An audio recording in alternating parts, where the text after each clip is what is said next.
सनक भरा हुआ है और इसे ठीक करने की जरूरत है। Il lavandino è intasato e deve essere riparato. इतवार को दुकान बंद रहती है। Il negozio è chiuso la domenica. Ice cream गर्म दिन में ठंडी और ताजगी बख्श होती है। Il gelato è freddo e rinfrescante in una giornata calda. वो रंगीन मार्कर के साथ गहरा करना पसंद करती है।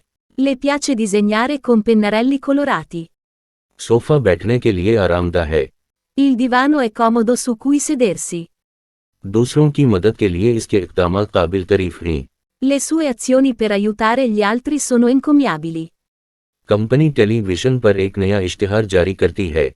L'azienda pubblica un nuovo spot in TV. सबूत हतमी है और इसकी बेगुनाही को साबित करता है।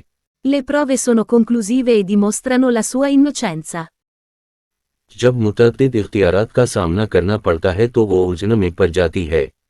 Si confonde quando si trova di fronte a più opzioni. वो अपनी सेहत का ख्याल रखता है और बाकायदगी से वर्जिश करता है।